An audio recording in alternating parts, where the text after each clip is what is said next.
Hey, my name is David, and today I'm going to be interviewing my dad, Tony Koagel, about his military experience, and let's just get right into it right away.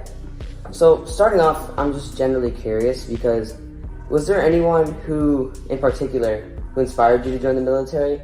Because I know your grandfather fought in actually World War II, so did he or anyone else have an impact on you joining the service? Yeah, my grandfather did a lot. When I was growing up, he told me a lot of stories about the jobs he did in the Army. And it was just really inspiring as his grandson. I really looked up to him and admire him, and I always kind of took that to heart for sure. So it had a huge impact in me joining. And so you joined in 1993, right? Yeah. All right, so 1993, you, along with 77,000 other people, joined that year. Do you think there was any global or national event that impacted people to join, or is it just typical patriotism, or just need somewhere to go? Yeah, I don't think there was anything at that time. So there wasn't a war or anything like that happening. Generally, that number is probably on the lower side, I would think. I don't really know those numbers a ton. But I think for the most part, a lot of people were joining just for the career of being in the military back then. Well, how did your family feel about you joining, and did they have any concerns? What was their thoughts on it? Yeah, they did. I think probably normal concerns about war and all that type of stuff. I was 17 at the time that I joined, so I was still pretty young to be leaving for the military. So I think they had a concern on that side. But for the most part, it was just probably a lot of pride. I think they were really proud of the fact that I was doing that. And it was definitely looked at as a good thing in my family, for sure.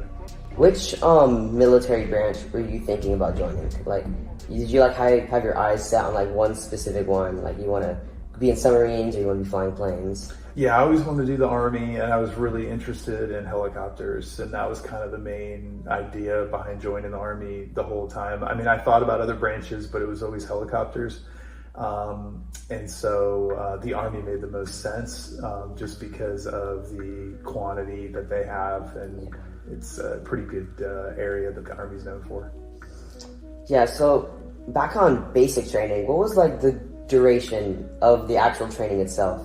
It was 10 weeks long. 10 weeks long, 10 okay. weeks long, yeah. And you signed up to do your basic training in the summer, winter? Yeah, it was in the summer, and it was at Fort Jackson, South Carolina. So could you walk us through what a basic day of basic training would just generally be like? Yeah, it was a very busy day. Wake up around 5 a.m., we would get our bunks ready, make your bed. That's the first thing you do. You go downstairs, everybody meets up in what they call a formation. They make sure everybody's there. Everyone's got their PT, their physical training uniform on, which is usually shorts and a t-shirt. And then essentially you just train. So you're running, push-ups, pull-ups, sit-ups, all that type of stuff. Once you're done with that, you get sent to have breakfast, which gets done pretty quickly. Go back up to your barracks, which is where the rooms are, change, then go back to formation. And then essentially from that point on, it's just training, lunch, training, dinner, training. And so with basic training, how ethnically diverse was training itself? Extremely, yeah, in my unit. So yeah, I mean, all walks of life, all shapes and sizes and everything else. So very diverse. Everyone worked as a team. It was we had such a purpose every day we woke up. So you really saw people that would never encounter a different type of person.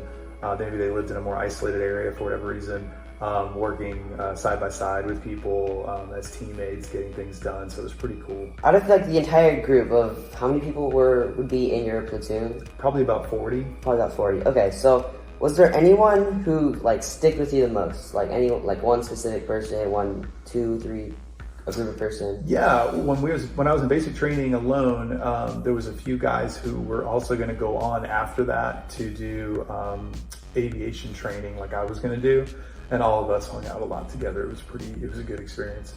All right, so with basic training, was there any leadership things you had to do? Any specific roles, jobs within? Yeah, I was the first squad leader in my platoon. And so that is somebody who's in charge of about maybe 10 to 12 guys. And your just job is to make sure their uniform's ready, that they're there, and you're kind of the main person that's responsible from the drill sergeant standpoint of making sure those guys are ready to go.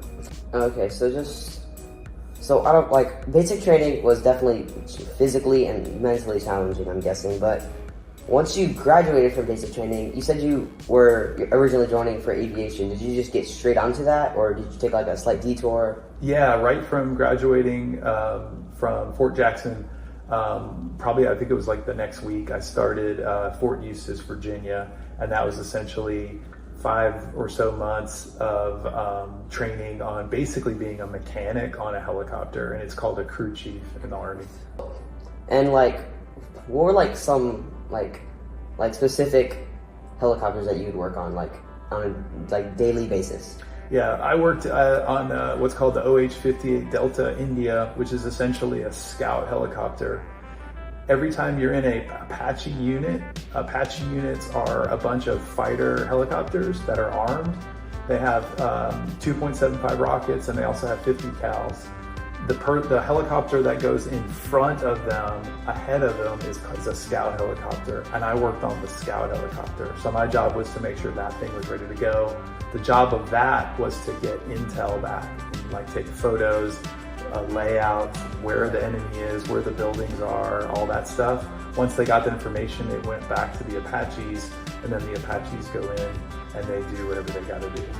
Okay, so like, and another thing like that comes with the military is obviously like deployment, like the thing that everyone's kind of scared of. Were you ever deployed, and like if so, how long, where? Yeah, I wasn't deployed at this time just because there wasn't any war going on at that time. I did end up becoming a dentist, and after I became a dentist, after I went back to college, I used a GI Bill, became a dentist. I actually was deployed at that time during Operation Iraqi Freedom. It was locally though, it was in Indiana, and I worked at a base, and my job was to make sure troops that were leaving for Iraq were dentally healthy before they left. And so, just like overall, what was like a general benefit of joining the military, whether financially or just like physically? Yeah, I mean, I think physically was huge, confidence was huge, leadership was huge. Financially, the biggest thing was my education. So it paid for my undergrad. So when I got out of the Army, I went to the University of Florida, and with the GI Bill, that paid for that, which I wouldn't have been able to do otherwise. And then for dental school, that got paid off via the Army Reserves. And then so finally, is there any way, like any way at all, does the military still affect you today? Yeah, I think it does every day. I don't think, I think once you do it, it kind of changes you a little bit for the better for the most part when it comes to leadership, when it comes to being on time, accountable, and just being like responsible for the stuff you tell somebody you're going to be responsible for. Okay, so I think that's all we got for the interview. So I'm David Koagel, this is my dad, Tony Koagel, and well, thanks for the interview. You got it. And well, that's it.